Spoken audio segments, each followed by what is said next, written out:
There are no term limits in Canadian politics. While this may sound like a boon to ambitious politicians, it's actually something of a curse, as it allows them to cling to power long after their stars have dimmed and their legacies have been compromised. This is why ex-prime ministers and ex-premiers, Brian Mulroney and Jean Chrétien being two examples from the former category, are relegated to somewhat grubby professional afterlives as corporate pitchmen and lobbyists in their dotage. Justin Trudeau, who announced his resignation on Monday, presents a particularly sad case study. His Liberals won a commanding parliamentary majority in 2015, and during the first term that followed, Trudeau did much to reward voters' trust. He faced down Donald Trump's protectionist threats with patience and tact, increased marginal tax rates on the rich as a means to fight income inequality, legalized marijuana, and passed legislation that allows adults to access medical assistance in dying. All steps that I supported at the time. Trudeau became a star on the world stage, positioning himself as something of an anti-Trump, but also, at least briefly, a unifying force at home.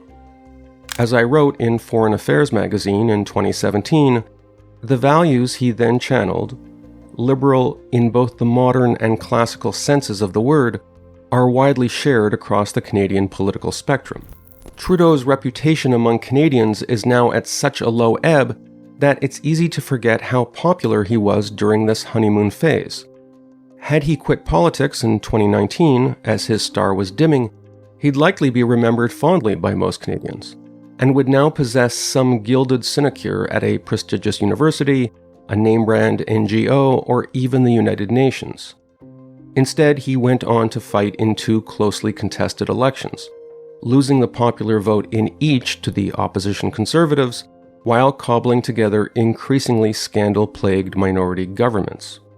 I am one of the many Canadians who once truly believed in Justin Trudeau, so much that I put my then career at a conservative newspaper in jeopardy by agreeing to ghostwrite his memoirs in 2014.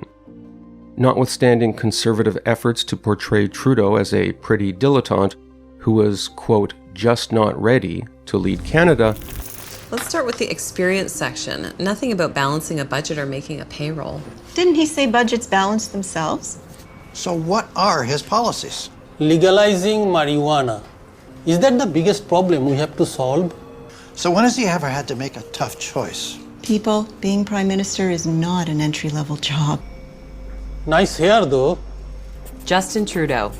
He's just not ready. I found him to be mature, well-informed, serious-minded, and yes, very charming.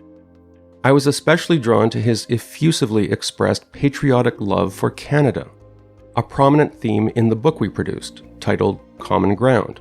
The 2014-era Trudeau who put his name to that book wasn't woke in the slightest, and in fact he explicitly called out political opportunists who wanted to balkanize Canadian society according to skin color or other superficial markers. Quote, identity politics might have been one way of establishing rapport with voters, the kind of divide and conquer strategy favored by the other parties, but I had no intention of going down that road. I tried to build common ground around common values that I believed were widely shared. That's a quote from the book Common Ground. These were words that I believed Canada needed to hear at the time. The incumbent Conservative Prime Minister, Stephen Harper, had shown Canadians that right-wing politicians were fully capable of going in for their own kind of identity politics when it suited them, as exemplified by his Zero Tolerance for Barbaric Cultural Practices Act, and an associated snitch line that Canadians could call to inform on their neighbours. Many of my Conservative friends seemed eager to turn Canada's 2015 general election into a regional theatre of America's culture war, or even of some grand struggle to save the soul of Western civilization from our enemies. By comparison, Trudeau's focus on sunny ways and the relentlessly upbeat tone of his election campaign struck me as deeply attractive. Sunny ways, my friends, sunny ways. It's time for a change in this country, my friends, a real change. But we all know how this story ends. Rather than reject, quote, identity politics and, quote, build common ground, Trudeau jumped with both feet into the fever swamps of race and gender politics, eventually turning himself into Canada's chief DEI officer. By his second term in office, he was trashing his supposedly beloved Canada as a genocide state, tarring conservative opponents as enablers of white supremacy, and telling Canadians that systemic racism infected all our institutions. If you disagreed with him on COVID vaccines, this meant you were supposedly a misogynist and a racist.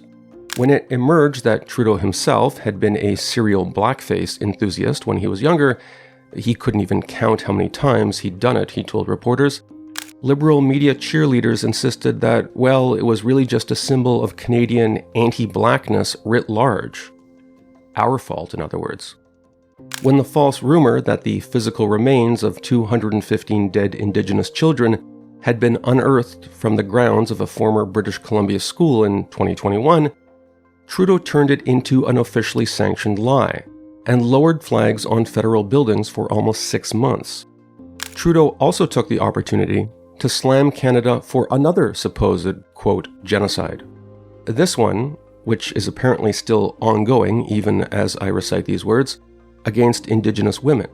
Trudeau created an, quote, anti-racism strategy and, quote, anti-racism secretariat, and showered millions on dubious left-wing groups that signal-boosted liberal claims that Canada is awash with right-wing racists. His government funded such an enormous set of anti-racism slush funds, in fact, that no one in Ottawa could keep track of who was at the trough. At one point in 2022, it emerged that Trudeau's Heritage Ministry was bankrolling an anti-Semitic bigot named Laith Marouf, who toured Canada purporting to educate audiences about community media while viciously denouncing Jews on social media. And even once this fact was discovered by a prominent Canadian telecommunications consultant named Mark Goldberg, and then reported by Quillette, it took Trudeau's government months to actually cut off Marouf's funding. In his manic fervor to get on side with post-George Floyd hashtaggers, Trudeau started pegging government spending to recipients' skin color, a race-segregated approach completely alien to Canadian values, but which his cabinet ministers still brag about to this day. Under Trudeau's watch, the CBC, Canada's government-funded national broadcaster, abandoned all pretense that it was anything but a mouthpiece for American-inspired social justice agitprop. This included the creation of a special media vertical called Being Black in Canada, which naturally was marked with a set of raised black fists. On gender issues, CBC News coverage became a catalog of self-parody, featuring articles such as, and I'm not making this up, Cutting Through the Binary, photographer documents transgender and gender non-conforming people's experiences with haircuts, and as a nurse and drag artist, Anita Landback blazes a trail in the name of Indigenous resilience. Thanks to these offerings, the CBC has become so mocked and disdained by ordinary Canadians that an incoming Conservative government will likely face little opposition in killing the CBC off entirely. A fate that would have been unthinkable before Trudeau's social justice apparatchiks fatally contaminated its brand. Adopting the idiom of a gender studies grad student, Trudeau told cabinet ministers that their policymaking had to be, quote, developed through an intersectional lens, including applying frameworks such as gender-based analysis, end quote.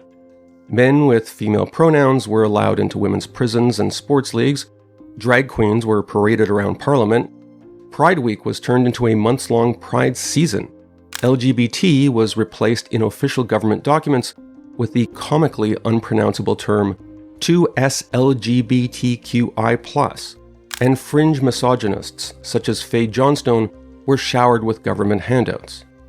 The Canada that Trudeau inherited in 2014 was a socially liberal place where gay marriage had, thankfully, become widely accepted, even among conservatives. Yet thanks to the toxic messaging of government-funded trans activists and the Liberals' non-stop avalanche of gaudy rainbow propaganda, Canada's LGBT communities now face a significant backlash. Trudeau even performed his social justice shtick on the international stage, where he made a pest of himself by hectoring other leaders about white supremacy.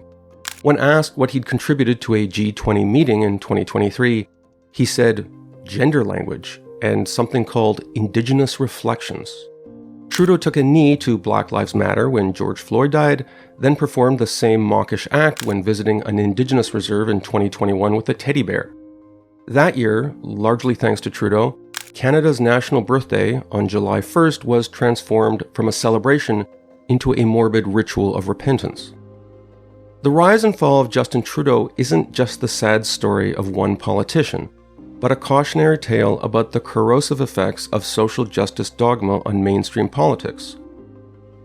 Trudeau's main message, the title of his book, the basis of his appeal, the reason I agreed to help him in the first place, was originally that Canada is a great country and that Canadians should focus on their common goals and values.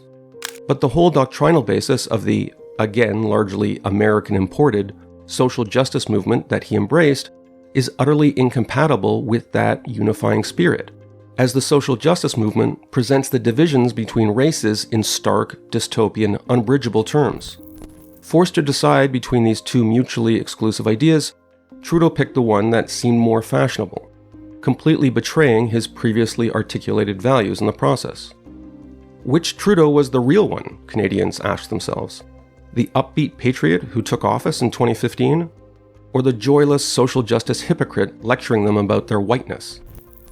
If Canada is indeed a genocide state, and Canadians truly are inveterate racists permanently stained by the original sin of white supremacy, not to mention the follow-on ideological crimes of sexism, transphobia, and all the rest, what hope is there for common ground? What hope is there even for patriotism itself in a land of supposed genocide?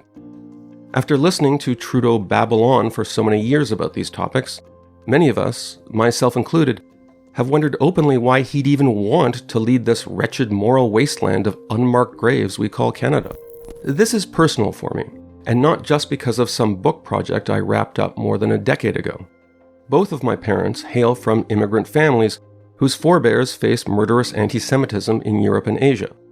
Comparatively speaking, Canada offered a paradise of safety and tolerance, and it's offered me and my own children numerous wonderful opportunities to build happy lives. Watching Trudeau casually trash this incredible country, the one we elected him to run on the apparently false assumption that he actually liked it or even respected it, has been a painful spectacle. While it's absolutely true that the history of this Canadian paradise is stained with injustices upon Indigenous populations, Canada is not a genocide state, nor is white supremacy a mainstream creed among my fellow Canadian citizens. These are lies dressed up as social justice slogans, and the fact that Trudeau trafficked in them constitutes his defining disgrace. Welcome to Quillette Narrated. This is a narration of my essay, Shame on Us for Ever Believing Him, which appeared in Quillette on January 7th, 2025.